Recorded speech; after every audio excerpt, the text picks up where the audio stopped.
সাহাবীদেরকে নবীজি বলছেন, তোমরা এমন একটা যুগে বাস করছো যে যুগে যদি ইসলামের 10% 1/10 কেউ ছেড়ে দেয় সে ধ্বংস হয়ে যাবে। কিন্তু তোমাদের পরে এমন একটা যুগ আসবে যেই যুগে মানুষরা যদি ইসলামের 10% ধরে রাখতে পারে সফল হয়ে যাবে। এটা সেই যুগ না? আপনার এই যুগে প্রতিটা সেক্টরেই ফিতনা। আপনার ধর্মে দেখবেন তাওহীদের মধ্যে শিরক, সুন্নতের মধ্যে বেদাত, আলেমদের মধ্যে বিভক্তি, কাদা ছোড়াছড়ি, গালাগালি, হিংসা বিদ্বেষ, পরশ্রী কাতরতা, কত কি দেখতে পাচ্ছেন। আপনি ধর্মের মধ্যে শিরক দেখছেন, বেদাত দেখছেন, অর্থনীতিতে হারাম দেখছেন, পরিবারের মধ্যে বস্তুবাদিতা দেখছেন, কি দেখছেন না? সমাজের মধ্যে জেনা দেখছেন, পর্নোগ্রাফি দেখছেন, ফ্রি মিক্সিং দেখছেন, ফ্যামিনিস্ট রেভলিউশন দেখছেন, নগ্নতা দেখছেন, কি দেখছেন না? অর্থনৈতিক জীবনে আপনি এগুলো দেখছেন, বৈশ্বিক জীবনে আপনি মারামারি, কাটাকাটি, রাহাজানি দেখছেন, হত্যা, রক্তপাত দেখছেন। কোন যুগে বসে আছেন আপনি? এই যুগে আপনি 10% আমল করেন, জান্নাতি হয়ে যাবেন ইনশাআল্লাহ। আল্লাহ পাক তৌফিক দান করুন, কবুল করুন। একটা বিষয় হচ্ছে আমল করা, একটা বিষয় হচ্ছে আকীদা পোষণ করা। আমি যদি আকীদা পোষণ করি যে ইসলামের মধ্যে, কোরআন এবং সুন্নাহর মধ্যে প্রতিটা বিষয়ের সমাধান আছে, এটা যদি আপনি বিশ্বাস করেন, এরপরে অল্প আমল করেন, কোনো সমস্যা নেই ইনশাআল্লাহ। কারণ আপনার আকীদা ঠিক আছে। আপনি আমল করতে পারেন নাই, কিন্তু আকীদা ঠিক ছিল। আপনি মেনে নিয়েছেন লা ইলাহা ইল্লাল্লাহ, কোনো ইলাহ নেই আল্লাহ ছাড়া, মুহাম্মাদুর রাসূলুল্লাহ, কোরআন হুজ্জাতুল্লাহ, কোরআন আল্লাহর হুজ্জা, সুন্নাহ তরিকাতুন নবী, এটা আল্লাহর নবীর তরিকা। এগুলোর মধ্যে সব কিছুর সমাধান আছে, এটা আপনি মেনে নিয়েছেন মন থেকে। এবার আমল করতে গিয়ে আপনি পারছেন না। নামাজ পড়ছেন 5 ওয়াক্ত, হয়তো পরিবারটা ঠিক মতো করতে পারছেন না, চেষ্টা করছেন, হালালে থাকার চেষ্টা করছেন, কখনো কখনো হারাম ঢুকে যাচ্ছে, আপনি চেষ্টা চালিয়ে যাচ্ছেন ক্রমবর্ধমানভাবে, কিন্তু আপনি আকীদা রাখেন এটাই চূড়ান্ত, এটাই সঠিক, ইনশাআল্লাহ আল্লাহ পাক আপনার সব গুনাহ মাফ করে দিবেন। আর একজন ব্যক্তি আকীদাই রাখে না, সে মনে করে ইসলাম ওই যুগে চলতে, ওই যুগে চলে না। সে মনে করে কোরআন এবং সুন্নাহ সব কিছু নাই, আমার মস্তিষ্ক প্রসূত বুদ্ধি সব কিছু। কেউ মনে করে সায়েন্সই সব কিছু, কেউ মনে করে মানব রচিত বিধানই সব কিছু। কেউ যদি এগুলোকে চূড়ান্ত মনে করে, তখন আমল আর কাজে আসবে না। এই বাতিল আকীদা নিয়ে বেশি বেশি আমল করেও লাভ নাই। আকীদা আগে স্পষ্ট করতে হয়, পরিষ্কার করতে হয়। আল্লাহ পাক আমাদেরকে পরিচ্ছন্ন আকীদা দান করুন, আমিন। রিজিকের ব্যাপারে প্রিয় ভাইরা সচেতন হয়ে যান। এরপরে চলে আসেন একটা মৌলিক জায়গায় আসবো, ফ্যামিলি। এখানে মা বোনরা আছেন, এখানে অনেক যুব সমাজের তরুণ তরুণীরা আছে, আমাদের পিতৃস্নেহ পিতৃমহ অনেক আমাদের পিতামহরা আছেন। এটা একটা ভালো সুযোগ এই পরিবার সম্পর্কে দুটো মৌলিক কথা বলার জন্য। আমি অনেক দিন থেকে যাচ্ছিলাম এমন একটা পরিবেশ। লিসেন ভাই, আল্লাহ পাক একটা আয়াতে বলেছেন, সূরা তাহরিম আয়াত নাম্বার 6, ইয়া আইয়ুহাল্লাযীনা আমানু, হে মুমিনগণ, কু আনফুসাকুম, নিজে জাহান্নামের আগুন থেকে বাঁচো, ওয়া আহলিকুম নারা, তোমার পরিবার বর্গকে বাঁচাও, আলাইহা মালাইকাতুন গিলাজুন শিদাদ, যেই জাহান্নামে কঠোর মনের ফেরেশতা আছেন, লা ইয়াসুনাল্লাহা মা আমারহুম ওয়া ইয়াফআলুনা মা ইউমারুন, আল্লাহ পাক তাদেরকে যে আদেশ করেন সে আদেশ পালনে তারা বিন্দুমাত্র ভূক্ষেপ করে না, মানে বিন্দুমাত্র গাফেলতি করে না। আল্লাহ পাক ভয় দেখাচ্ছেন জাহান্নামে এমন ফেরেশতা আছেন, আল্লাহ যা আদেশ করবেন তাই করবে। এই জাহান্নাম থেকে নিজে বাঁচো, পরিবার বর্গকে বাঁচাও। নিজে বাঁচবো কিভাবে? আমি বলে দিয়েছি কিভাবে। আপনি জ্ঞান অর্জন করবেন, আমল করবেন, হালাল খাবেন, তাওহীদে থাকবেন, সুন্নতে থাকবেন, ইনশাআল্লাহ বেঁচে যাবেন। পরিবার বর্গকে বাঁচাবেন কিভাবে? আসেন শুরু করি, শুরু থেকে। শুরুটা হবে আপনার বিয়ে দিয়ে।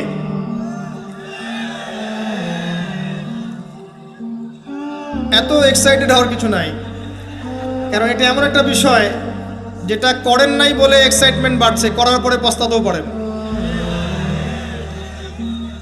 এটা এমনই দিল্লি কা লাড্ডু, যে খাবে সেও পস্তাবে, যে খাবে না সে বেচারাও পস্তাবে।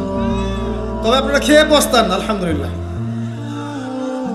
এমনভাবে শুরু করেন না পরিবারটা যে আপনি একজন তরুণী, আপনি একজন তরুণ, বিয়ে করছেন, বিয়ের সময়ে দিনদারিতা বাদ দিয়ে অন্য কিছু দেখতে চান না। যদিও বা অর্থ সম্পদ, বংশমর্যাদা, সৌন্দর্যের কথা হাদিসে এসেছে, হাদিসটা এমন নয় যে তোমরা 4টা গুণ দেখেই বিয়ে করো, এমন নয়। হাদিসটা এমন নয়, অনুবাদটা অনেকেই ভুল করে, অনেকেই ভুল করে। হাদিসে বলা হয়নি কখনো 4টা গুণ দেখেই বিয়ে করো, এটা নয়। বরং বলা হয়েছে 4টা গুণ দেখে বিয়ে করা হয়।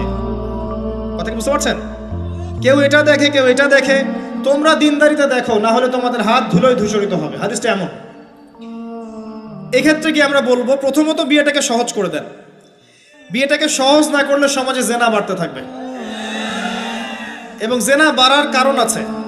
যখন পর্নোগ্রাফিটাতে ফ্রি অ্যাক্সেস দেওয়া হয়েছে, মানুষ রাতের বেলা পর্ন দেখতে পারে, কেউ বাধা দেওয়ার নাই। উপরের সেকশন থেকে কিন্তু এটাকে বন্ধ করে দেওয়া যেত। পৃথিবীর অনেক কান্ট্রি আছে যেখানে অনেক কিছু চলে না। চাইনিজরা ফেসবুক ইউজ করে না, করে? ওরা কি উন্নত জাতি না? ওরা তো এখন আমেরিকাকে যদি বলে ওঠো উঠবে, আমেরিকাকে বসতে বলে বসবে।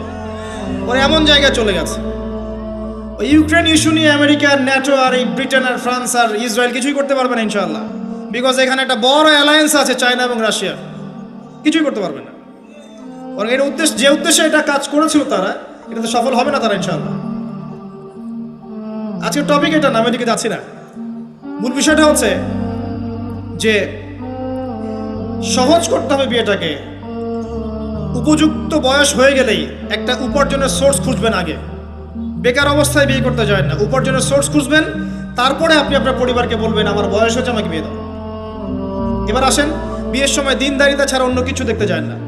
এরপরে যদি সে সুন্দর হয় বা সুন্দরী হয় বা ভালো বংশের হয়, অথবা দেখা যায় যে ভালো টাকা পয়সা ওলা ইত্যাদি ইত্যাদি, এটা আপনার নূরুন আলা নূর, এটা বোনাস।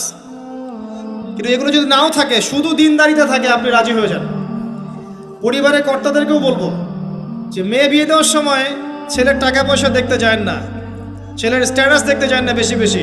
পরে দেখবেন এই মেয়ে ওর ঘরে গিয়ে পস্তাচ্ছে। আর ছেলের পিতাদেরকেও বলবো, ছেলেকে যখন বিয়ে দিবেন, একটা মেয়েকে কিনে নিব আর সাথে কিছু যৌতুকের টাকাও নিব, এই টেন্ডেন্সি নিয়ে বিয়ে করতে যায় না। ওই বিয়েতে বারাকা বেশি, যেখানে খরচ কম, যেখানে বেশি হট্টগোল নাই। চট্টগ্রাম অঞ্চলের বিয়ের মতো না। একটা বিয়েতে মনে হয় 40-50 লাখ টাকা খরচ করে ফেলায়। গেটই সাজাবে বলে 4-5 লাখ টাকা খরচ করেছে।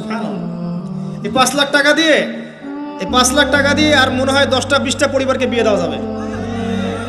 হ্যাঁ, লোহার আংটি দিয়ে বিয়ে করেছে সাহাবী। লোহার আংটিও নাই তোমার বাসায়? বলছে না ইয়া রাসূলুল্লাহ, লোহার আংটিও তো নাই আমার বাসায়। তাহলে কি করবা? কোরআনের কয়টা সূরা জানো? যে এই সূরাগুলো জানি, এগুলো শিখিয়ে দিও, যাও, মোহর হয়ে গেছে। কত সহজ বিয়ে, কত সহজ। আর এখন যেটা হয়, মেয়ে খুঁজবে দিনদার বিল গেটস, আর ছেলে খুঁজবে দিনদার ক্যাটরিনা। কথা বুঝতে পারছেন? প্রিয় ভাইয়েরা, দিনদারি থেকে প্রাধান্য দেন, আর কিচ্ছু না। আপনি সফল হবেন ইনশাআল্লাহ, শান্তি পাবেন। এবং বিয়ের পরে আল্লাহর পক্ষ থেকে একটা ভালোবাসা আসবে। যদি আপনি দেখেন যে আপনার স্ত্রী খাদিজা রাদিয়াল্লাহু আনহার মতো, আয়েশা রাদিয়াল্লাহু আনহার মতো, হাজেরা আলাইহিস সালামের মতো সবর করেনেওয়ালা, যে আপনাকে দিনের পথে এগোতে সাহায্য করে, তাহলে আর অন্যদিকে চোখ দেওয়ার দরকার নাই। রাজি হয়ে যান। এরপর আপনার পরিবার শুরু। এখানে উভয়ের মাঝে হৃদ্যতা, ভালোবাসা থাকতে হবে। তবে আরেকটা কথা বলে রাখি, সবাই মনোযোগ দিয়ে কথাটা শোনেন। একটা পরিবারের ভিত্তি শুধু ভালোবাসা দিয়ে টিকে থাকে না। একটা পরিবারের ভিত্তি টিকে থাকে আপোষের বিশ্বাসের উপরে। একে অপরকে বিশ্বাস করতে শিখতে হবে, একে অপরকে শ্রদ্ধা করতে হবে, একে অপরের সম্মান দিতে জানতে হবে। আপনাকে আপনার স্ত্রীকে আপন মনে করতে হবে, আপনাকে আপনার স্বামীকে আপন মনে করতে হবে। বাইরের মানুষ আপন নয়, এরা আপন আপনার। একজন একজন লেবাস, পোশাক। এরপরে আপনি মোহর শোধ করেন, আপনি সন্তান সন্ততি নেন, সন্তান সন্ততিদেরকে আল্লাহর এবং তার রাসূলের আদর্শে বড় করে তোলেন। পরিবারের মধ্যে তালিম চালু করেন, তালিম। পরিবারের মধ্যে তাওহীদ রাখেন, সুন্নত রাখেন, একসাথে খেতে বসেন। স্ত্রীকে হাদিয়া দেন, স্ত্রীকে গিফট দেন, তাকে মাঝে মাঝে ঘুরতে নিয়ে যান, তাকে নিয়ে রিফ্রেশমেন্টে যান, তাকে সময় দেন, তাকে টাইম দেন, তাকে সময় দেন। নবী সাল্লাল্লাহু আলাইহি ওয়াসাল্লাম আয়েশা রাদিয়াল্লাহু আনহার কোলে মাথা রেখে কোরআন তেলাওয়াত করতেন। তার সাথে চাঁদনি রাতে দৌড়েছেন এবং চাঁদ দেখেছেন, সফর করেছেন, রাতের বেলা হেঁটেছেন, সময় দিয়েছেন, খালি পায়ে হেঁটেছেন। সময় দেন। এখন এমন একটা অবস্থা যে পুরুষদেরকে মনে করা হয় যে তারা হচ্ছে মানি মেকিং মেশিন, তারা খালি টাকা পয়সা মেক করবে, আর স্ত্রীরা হচ্ছে চুলা ঠেলবে সারাদিন। আমরা এমন মনে করে নিই আর কি।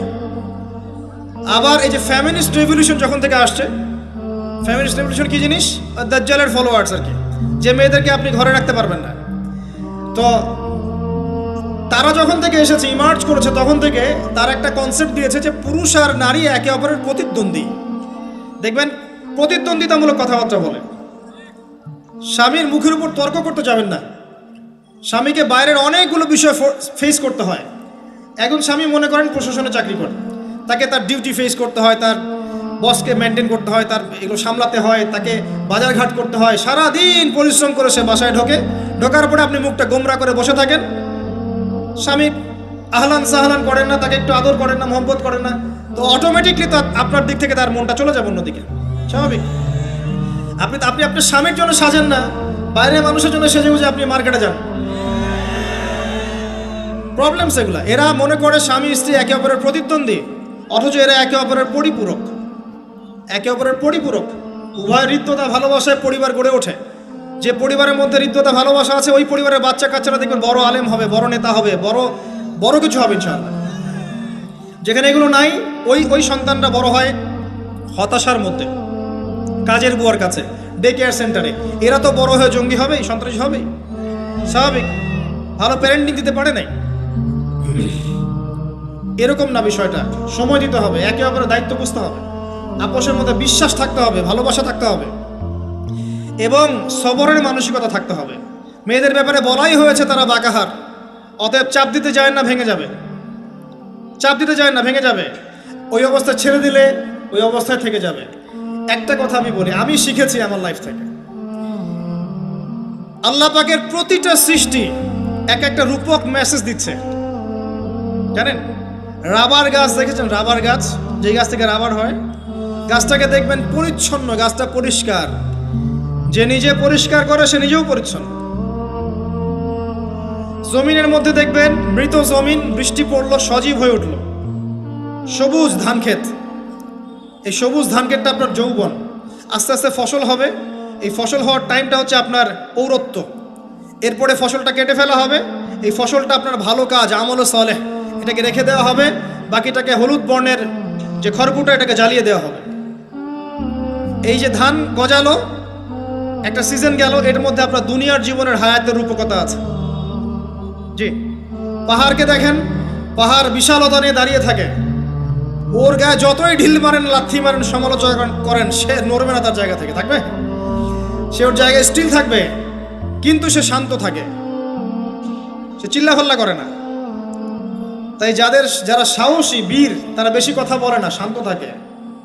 যারা পাহাড়ের মতো দৃঢ়, ওরা বেশি কথা বলে না। সাগরকে দেখেন, বিশাল সাগর, কক্সবাজারে যান, সাগরকে বিশাল সাগর গর্জন করছে, ভিতরে অনেক সম্পদ, অনেক মাখলুক আছে। আপনি সামনে গিয়ে দাঁড়ান, বিনয়ের সাথে আপনার পা ধুয়ে দেবে, কোনো অহংকার করবে না। প্রতিটা সৃষ্টি আল্লাহ পাকের এক একটা মেসেজ দেয়। ঠিক মেয়ে মানুষও একটা মেসেজ দেয়। কি মেসেজ? আল্লাহ পাক মানুষকে সবচেয়ে সুন্দর করে সৃষ্টি করেছেন, আর মানুষের মধ্যে মেয়েদেরকে সবচেয়ে বেশি সুন্দর করে সৃষ্টি করেছেন। আল্লাহ পাকের সবচেয়ে সুন্দর সৃষ্টি হচ্ছে মেয়েরা, এবং তারা খুব নরম হয়, নরম, প্রজাপতি ধরার মতো। প্রজাপতিকে ধাপ করে ধরতে পারবেন না আপনি। শক্ত করে ধরতে গেলে প্রজাপতি নষ্ট হয়ে যাবে, মরে যাবে। প্রজাপতিকে কোমলভাবে ধরতে হবে। ঠিক মেয়েদের সামনেও আপনার কোমল থাকতে হবে। বেশি হার্ড হতে যাবেন, শেষ। আমি আপনার গার্লফ্রেন্ডের সামনে কোমল হতে বলি নাই, আপনার ওয়াইফের সামনে হতে বলেছি। কোমল থাকলে আপনি জিতে যাবেন। দেখবেন দুনিয়ার চিল্লাফাল্লা করছে আপনার বাসায়, আপনি চুপচাপ আছেন পাহাড়ের মতো, কোমল আছেন। 5 মিনিট পর দেখবেন নিজেই ঠান্ডা হয়ে এসে বলছে, আচ্ছা সরি, ভুল হয়ে গেছে। আর যদি আপনি চিল্লাফাল্লার কাউন্টার দিতে যান, তাহলে দেখবেন সুটকেস গোছানো শেষ, বাবার বাড়ি চলে গেছে। ডিল করা খুব ডিফিকাল্ট। এখানে আপনাকে খুবই সবরের পরিচয় দিতে হবে। আল্লাহ পাক বোঝার তৌফিক দান করুন। আর আমরা মা বোনদেরকে রিকোয়েস্ট করব, 4টা মূলনীতি মেনে কাপড় চোপড় পরবেন। আপনার কাপড়টা এমন হবে না যেই কাপড়টা পরলেও অঙ্গ প্রত্যঙ্গ দেখা যায়, বোঝা যায়, এমন হবে না। কাপড়টা এমন হবে না এত টাইট ফিটিং যে আপনার অঙ্গের উঁচু নিচু অবয়ব বোঝা যায়, এমন হবে না। কাপড়টা এমন হবে না যেটা অমুসলিমদের পোশাক, আর কাপড়টা এমন হবে না যেটা পুরুষদের পোশাক। এই মূলনীতিগুলো মেনটেন করে কাপড় পরবেন ইনশাআল্লাহ। এছাড়াও মেয়েদের কথায় পর্দা আছে, চলনে পর্দা আছে, ওঠা বসায় পর্দা আছে, নামাজ পড়ার সময় তাদেরকে কিছুটা শালীনভাবে নামাজ পড়তে হয়, তাদের চোখের দৃষ্টির মধ্যে পর্দা আছে। এগুলো কে শিখাবে এখনকার মেয়েদেরকে? সবসময় বিজি দেখবেন, নতুন কোন সিরিয়াল আসছে, নতুন কোন ফ্যাশন আসছে, নতুন কোন পার্লারে কি আসছে, কোন কাটিং আসছে, কোন নায়িকা আসলো, ওই যে বাংলাদেশে কোন এক নায়িকা আসছে, তাই নিয়ে মিডিয়াতে এমন তোলপাড়, মনে কি না কি একটা অবস্থা। আল্লাহর কাছে তোমার কি মূল্য আছে হে? আল্লাহর কাছে তোমাদের কি মূল্য আছে? তোমরা কি 5 ওয়াক্ত নামাজ পড়ো? তোমরা কি পর্দা করো? তোমাদের মধ্যে হায়াবোধ কিছু আছে? তোমরা মানুষকে ভালো কিছু শেখাও, সমাজকে ভালো কিছু দাও, শালীন কিছু দাও। আল্লাহর কাছে তোমাদের কি মূল্য আছে? নবী সাল্লাল্লাহু আলাইহি ওয়াসাল্লাম তো জাহান্নাম দেখে এসে এই কথাটাই বলেছেন, আমি জাহান্নাম দেখে আসলাম, সেখানে বেশিরভাগ অধিবাসী হচ্ছে মেয়ে, নারী। কি কারণ? তারা এমন কাপড় চোপড় পরে বাইরে ঘুরতো, যেই কাপড় পরেও তারা নগ্ন থাকতো। আমি কি ব্যাখ্যা করতে হবে? আপনি দেখতে পারেন না? এবং তারা স্বামীর সাথে কুফরি করত। সারা জীবন স্বামী যদি তাদের ভরণ পোষণ দেয়, ভালোবাসে, মহব্বত করে, তাদের জন্য জীবনটা ক্ষয় করে ফেলে, এক পর্যায়ে গিয়ে বলবে সারাটা জীবন তোমার কাছে কিছুই পাইলাম না। বাস্তব। এগুলোর কারণে মেয়েরা বেশি বেশি জাহান্নামে যাবে, এবং তারা মানুষ মারা গেলে মাতম করে, বুক পিঠ চাপড়ায়, এই কারণে যাবে, এবং তর্ক লাগলে অভিশাপ দেয় বেশি, এই কারণে যাবে। আল্লাহ পাক আমাদের মা বোনদেরকে হেফাজত করুন। তবে একটা হাদিস আছে সুসংবাদের, নবী সাল্লাল্লাহু আলাইহি ওয়াসাল্লাম বলেছেন, একজন নারী যদি 4টা কাজ করতে পারেন, জান্নাতের যে কোনো দরজা দিয়ে ইচ্ছা প্রবেশ করতে পারবেন। 1 নাম্বার 5 ওয়াক্ত নামাজ, 2 নাম্বার রমজান মাসে সওম, 3 নাম্বার আপনার লজ্জাস্থানের হেফাজত অর্থাৎ খাস পর্দা, এবং 4 নাম্বার আপনার স্বামীর আনুগত্য। ফ্যামিনিস্ট আকীদার মেয়ে হলে আনুগত্যকে দাসত্ব মনে করে, স্বামীর আনুগত্যকে তারা দাসত্ব মনে করে। স্বামী কে? স্বামীর সম্মান বোঝেন আপনি? স্বামী কে? যার ব্যাপারে নবী সাল্লাল্লাহু আলাইহি ওয়াসাল্লাম বলেছেন, আমি যদি আল্লাহ ছাড়া অন্য কাউকে সেজদা করতে বলতাম, তাহলে মেয়েদেরকে বলতাম তারা যেন স্বামীদেরকে সেজদা করে। আপনাকে আমি কিভাবে বুঝাবো স্বামী কে, স্বামীর মর্যাদা কোথায়? এগুলো কি ইসলাম মেয়েদেরকে ডমিনেট করছে এগুলো দিয়ে? কেন? এই স্বামী আপনার জন্য সারাটা জীবন ক্ষয় করে ফেলে। একটা চোর পর্যন্ত, একটা চোর, একটা করাপ্টেড মানুষ, দুর্নীতিগ্রস্ত মানুষ, সে চুরি করে, দুর্নীতি করে এনে বাচ্চাকে খাওয়ায়। একটা ধর্ষক পর্যন্ত ওর মেয়েকে আদর করে। পুরুষ মানুষ কি জিনিস কেমন করে বুঝবেন? সারাটা জীবন ক্ষয় করে ফেলায়। যদি আপনি তার আনুগত্য করেন, তার সামনে সুন্দর মতো থাকেন, তার কথার সাথে তর্ক না করেন, ভালোবাসা দিয়ে থাকেন, আপনার জন্য সে জীবন দিতে প্রস্তুত থাকবে। এরকম পুরুষ মানুষ। আপনাদেরকে কেউ চোখ তুলে তাকালে চোখ তুলে ফেলাবে, এরকম পুরুষ মানুষ। আর এখন তো পরিস্থিতি ডিফারেন্ট। বাসায় পুরুষ বাইরের ছেলের সাথে ফোনে প্রেম হয়ে গেছে, পালায় চলে গেছে, বিয়ে করে ফেলছে। দেখবেন বাসায় স্ত্রী আছে, বাইরের মেয়ের সাথে প্রেম করে বিয়ে করা শেষ। বিয়ে করলে সমস্যা নাই, ব্যভিচার করে ফেলছে। বিয়ে সে করতেই পারে, সে যদি সমতা রক্ষা করতে পারে, সেটা তার ডিফারেন্ট ইস্যু, এটা অন্য ইস্যু। তো স্বামীর আনুগত্য আপনাকে কিভাবে বুঝাবো? এটা দাসত্ব নয়। নবী সাল্লাল্লাহু আলাইহি ওয়াসাল্লাম বলেছেন, কোনো স্বামী যদি কোনো স্ত্রীকে চায়, তার প্রয়োজনের জন্য চায়, মহব্বতের জন্য, স্ত্রী যদি চুলায় রান্না করতে থাকে, ওই রান্না ফেলে দিয়ে তাকে আসতে হবে। হাদিস। রাতের বেলা স্বামী স্ত্রী শুয়েছে, স্বামীর চাহিদা আছে, স্ত্রীর কোনো সমস্যা নাই, স্ত্রী ফিট, ইচ্ছা করেই অহেতুক স্বামীকে বলল আমি রাজি না, উল্টা পাশে মুখ করে ঘুমিয়ে গেল। আল্লাহর নবী বলছেন, সারা রাত আল্লাহর পক্ষ থেকে একজন ফেরেশতা আসবে, এসে এই নারীকে অভিশাপ দিতে থাকবে। এখন এগুলো হাদিস শুনলে বলবে যে ইসলাম তো মেয়েদেরকে ছোট করছে। একজন মেয়ে তার একজন স্বামীর কথা বলছে, স্বামী তার মেয়ে, তার স্ত্রী, তার মা, তার বোন, সবাইকে তার মিরাসের হক দিতে হয়। একজন মেয়ে তার বাবার সম্পত্তি পায়, কোনো কোনো ক্ষেত্রে তার ভাইয়ের সম্পত্তি পায়, তার স্বামীটা তো পাই, তার ছেলেরটাও, নানি হলেও সম্পত্তির হক আছে। একটা মেয়েকে চতুর্দিক থেকে সিকিউর করা হয়েছে ইসলামে। তারপরেও কিছু ফ্যামিনিস্টের কারণে এরা বলবে যে মেয়েদেরকে ইসলাম ছোট করছে। হ্যাঁ, মেয়েদেরকে ইসলাম কেন ছোট করছে? কারণ পর্দা করে যে বাইরে বেরোতে বলেছে, ঢ্যাং ঢ্যাং করে নগ্ন হয়ে বেরোতে নিষেধ করেছে এই কারণে। যদি বলে যে হ্যাঁ ইসলাম আপনাদেরকে ফ্রি মিক্সিংয়ের স্বাধীনতা দিচ্ছে, আপনারা সবাই ফ্রি মিক্সিং করেন, গেঞ্জি পরেন, টি শার্ট পরেন, স্যান্ডো গেঞ্জি পরে বাইরে ঘুরে বেড়ান, টাইট ফিটিং প্যান্ট পরে বাইরে ঘুরে বেড়ান, সব জায়গায় আপনারা ফ্রি মিক্সিং করেন, পর্ন দেখেন, জেনা করেন, মদ খান, ইসলাম খুব ভালো। তখন তোমাদের জন্য তো ইসলাম নয়, তোমরা জাহান্নামে যাও, আল্লাহর কি আসে যায়? ইসলাম তোমাদের জন্য নয়, তোমরা জাহান্নামে গিয়ে মরো, ইসলামের কিচ্ছু যায় আসে না।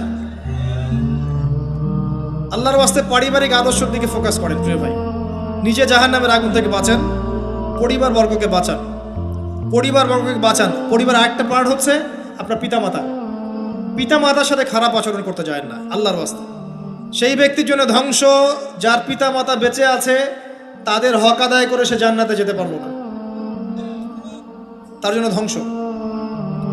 আরেকটা অংশ আছে আপনার সন্তান সন্ততি। বাচ্চা কাচ্চার প্যারেন্টিংটা খুব সুন্দর করে করেন। যখন আপনি স্ত্রীর সাথে মিলন করতে গিয়েছেন তখন দোয়া পড়েন, আল্লাহুম্মা বিসমিল্লাহি আল্লাহুম্মা জান্নিবনা শাইতান ওয়া জান্নিবিশ শাইতান মা রাযাকতানা। আমার মনে হয় এখনকার জেনারেশন যেগুলো আছে ফাসেক, মাদক সেবন করে, পর্নোগ্রাফিতে আসক্ত, ইয়াবাখোর, স্মাগলিং করছে, চুরি করছে, হাবিজাবি, ধর্ষণ করছে, আমার মনে হয় না তাদের পিতামাতা তাদেরকে জন্ম দেওয়ার সময় দোয়াগুলো পড়েছিল। কারণ পিতামাতাকে দোয়া পড়লে ওই সন্তানকে শয়তান স্পর্শ করতে পারে না। সন্তান হবে, সন্তান ছেলে হোক মেয়ে হোক, আপনার এটা নিয়ে মন খারাপ করার কিছু নাই। একজন কন্যা সন্তানকে লালন পালন করে সৎপাত্রে পাত্রস্থ করলে এই মেয়ে পরকালে আপনার জন্য জাহান্নামের আগুন থেকে ঢাল হয়ে যাবে। যার কাছে 2জন মেয়ে আছে, 2টা মেয়েকে সে ভালো করে মানুষ করেছে, নবী সাল্লাল্লাহু আলাইহি ওয়াসাল্লাম বলছেন সে জান্নাতে আমার সাথে এমন করে থাকবে। এইভাবে কেউ যদি বিধবার দায়িত্ব নেয়, সেও নবী সাল্লাল্লাহু আলাইহি ওয়াসাল্লামের সাথে এইভাবে থাকবে। এতিমের দায়িত্ব নেয়, এইভাবে থাকবে। ফ্যান্টাসিতে ভুগছেন, একটা এতিম মেয়েকে বিয়ে করেন, একটা অসহায় তালাকপ্রাপ্ত মেয়েকে বিয়ে করেন, একটা বিধবা মেয়ে যার স্বামী মারা গেছে, কেউ নাই দেখার, তাকে বিয়ে করেন, তারপরে বোঝা যাবে আপনার মধ্যে কতটুকু দিন আছে। আর বর্তমান সভ্যতা আমাদের কি সমাধান দিবে? সবাই যদি দিনদার একটা করে ক্যাটরিনা খোঁজে, এই এতিম, এই বিধবা, এই যাদের দেখার কেউ নাই, এই মেয়েগুলা কি রাষ্ট্রের সম্পত্তিও থাকবে? এদের দায়িত্ব কে নিবে? পুরুষরা যদি দায়িত্ব না নেয়, কে দায়িত্ব নিবে? এখন কেউ যদি ওদের দায়িত্ব নিতে যায়, তখন তাকে আবার খারাপভাবে উপস্থাপন করা হয়, এই ব্যক্তির মনে হয় চরিত্র খারাপ। কিন্তু এদিকে বাইরে 10টা জেনা করে বেড়াচ্ছে, কোনো সমস্যা নাই, এগুলো কুস্কায়। এইসব জাহেলদের জন্য ইসলাম নয়। ইসলামের প্রতিটা বেসিক ফান্ডামেন্টাল মানবতার কল্যাণের জন্যই। এগুলোকে ফরজ করা হয়নি, আপনি নফল, আপনার সামর্থ্য থাকলে আপনি করতে পারেন, না করলে কোনো সমস্যা নেই। কেউ যদি করে যে ইসলাম পরিপূর্ণরূপে পালন করার চেষ্টা করছে, এটার উপরে আমল করার চেষ্টা করছে, তাহলে আপনি তাকে ক্রিটিসাইজ করছেন কেন? কি সমস্যা আপনার? আরেকটা পার্ট হচ্ছে সন্তান সন্ততি।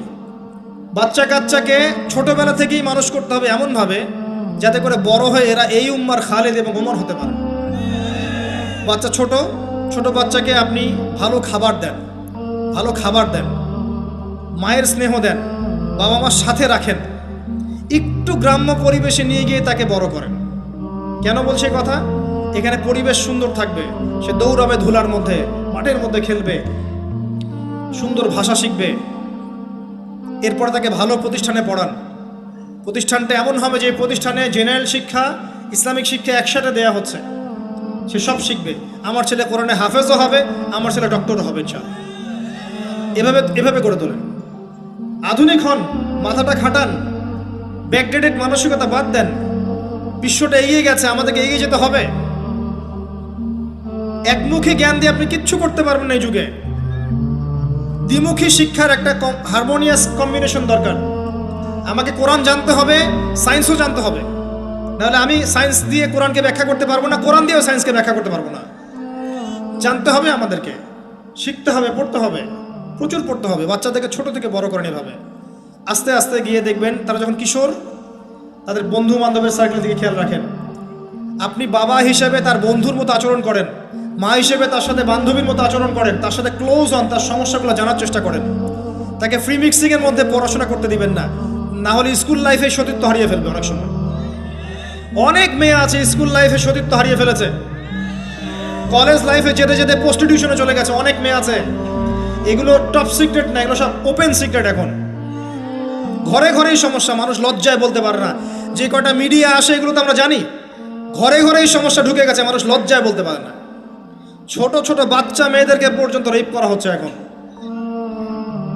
এটা সেই ফ্যামিলিস্ট রেভলিউশনের কারণেই হচ্ছে। যত বেশি জেনাকে উস্কে দেওয়া হবে তত বেশি ধর্ষণ বাড়বে, ধর্ষণ বাড়তে বাড়তে এক পর্যায়ে বাচ্চাদেরকে ধর্ষণ করা বাড়বে। এরপরে কি হবে জানেন? এরপরে মানুষ সমকামী হবে বেশি বেশি, ছেলে ছেলের সাথে, নাউজুবিল্লাহ। তারপরেও কি হবে বলে যাচ্ছি, এরপরে আরো একটা ধাপ আসবে, যখন মানুষ গবাদি পশুর সাথে জেনা করবে। দেখে নিয়েন, এগুলো হাদিসে এসেছে, এমনি এমনি বলছি না, মানুষ এগুলো করবে। বাচ্চা কাচ্চাকে বড় করেন, ভালো খাবার দেন, ওকে খেলাধুলা করতে দেন। ও যত বেশি খেলাধুলা করবে ও শরীরটা ক্লান্ত হবে, তখন খাবে ভালো, বেশি খাবে, ব্রেন শার্প হবে, ওকে ওর নেতৃত্ব দেওয়ার যোগ্যতা অর্জন হবে। ওকে খেলাধুলা করতে দেন, ওকে ব্যায়াম করতে বলেন, ওকে সাঁতার শেখান, ওকে তাইকুন্ডু শেখান, ওকে ফিজিক্যাল এক্সারসাইজ শেখান। ওই ডিভাইসে অ্যাডিক্টেড করবেন না, উল্টাপাল্টা কার্টুন দেখান না, উল্টাপাল্টা অ্যানিমেশন দেখান না, এমন গেমসের মধ্যে আসক্ত করে দিয়েন না, বাসায় ডিভাইস দিয়ে দিয়েন না, সারাদিন এগুলো খেলছে, এগুলো দিয়েন না। ওকে কায়িক পরিশ্রম করান, একটু বড় হয়ে গেলে বাজারে পাঠান, বাস্তবতা শিখুক, সংসার করতে শিখুক, ডিল করতে শিখুক, সামাজিকতা শিখুক, ওকে সামাজিক বানান। গাছ লাগানোর কাজে ওকে ইনভলভ করে দেন, রক্তদান কর্মসূচিতে ওকে ইনভলভ করে দেন, ওকে সমাজ কল্যাণমূলক কাজ করতে শুরু করে দেন, দেখবেন ও সামাজিক হবে ইনশাল্লাহ। কম্বল বিতরণ করতে বলেন, ত্রাণ দিতে বলেন, ওকে ওকে উৎসাহ দেন, নামাজে উৎসাহ দেন, রোজা রাখতে বলেন। মেয়ে ছোট থেকে মেয়েকে পর্দা করতে বলেন, বলে যে ও দেখবে যে আমার মা যখন বাইরে যায় তখন এই পোশাকে বাইরে যায়। আলহামদুলিল্লাহ, আমি দোয়া করি আল্লাহ পাক আমার মেয়েকে যেন খাদিজা রাদিয়াল্লাহু আনহার মতো কবুল করে। আমাকে বলেছে যে বাবা আমি 5টা বোরখা নিব, ওর বয়স 3 বছর। ওকে ওর মা বলেছে যে বাইরে যেতে হবে বাবার সাথে একটা প্রোগ্রামে, ও বলছে আমি বোরখা পরবো, না হলে যাব না। আমি অবাক হয়ে গেলাম যে আমি কিন্তু ওকে বলিনি বোরখা পরো, মানে আপনাকে পরিবেশ বলে দিবে। একটা পরিবেশ, একটা সুস্থ পরিবেশে আপনি যদি আপনার বাচ্চাকে বড় করেন, আপনার বাচ্চা দেখবেন সুস্থ হয়ে বিকশিত হবে ইনশাআল্লাহ। একটা অসুস্থ পরিবেশ দেন যেখানে ঝগড়াঝাটি, মারামারি, রাহাজানি, কাটাকাটি, সুদ, দুষ, জেনা, ব্যভিচার আছে, এই যে আপনার অপসংস্কৃতি আছে, আপনার বাচ্চাটা আস্তে আস্তে নষ্ট হয়ে বেরোন। পরিবেশ দিতে হবে। অসুস্থ পরিবেশের মানুষ কখনো সুস্থ জাতি উপহার দিতে পারবে না।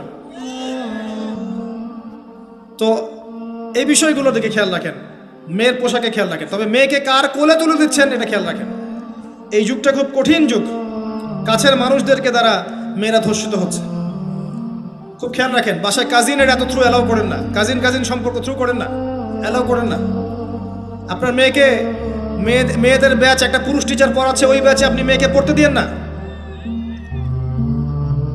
একটা কোচিংয়ের ভাইয়া বাসায় এসে আপনার মেয়েকে প্রাইভেট পড়াবে গোপন কক্ষে, এগুলো করতে দিয়েন না।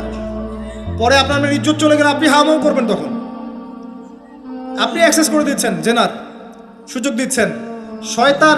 শয়তান উস্কে দিবে, শয়তান তো চাচ্ছেই জেনা করাতে। মেয়েদেরকে মেয়েদের পরিবেশে পড়ান, ছেলেদেরকে ছেলেদের পরিবেশে পড়ান। ওরা বড় হোক, ম্যাচিউর্ড হোক, যখনই বিয়ের বয়স হয়ে যাবে দ্রুত বিয়ে দিয়ে দেন। বিয়ের পরে এরা পড়াশোনা করুক। বিয়ের পর পড়াশোনা করে অনেকে বড় আলেম হয়েছে, অনেকে বড় জাতির নেতাও হয়েছে। আমাদের জাতির পিতার ইতিহাস দেখেন, কত বছর বয়সে তিনি বিয়ে করেছিলেন, ইতিহাস দেখেন। একজন প্রেমময়ী নারী যদি পাশে থাকে, একজন ব্যক্তি বিশ্ব জয় করতে পারে। এই যে প্রমাণ দেখিয়ে দিয়েছে, করেন নাই? এরকম আগেকার মানুষদেরকে দেখবেন, ম্যাচিউরড হয়ে গিয়েছেন, বিয়ে করেছেন, এরপরে স্ত্রী পাশে ছিল, বিশ্বকে ডিল করেছে, নেতৃত্ব দিয়েছে।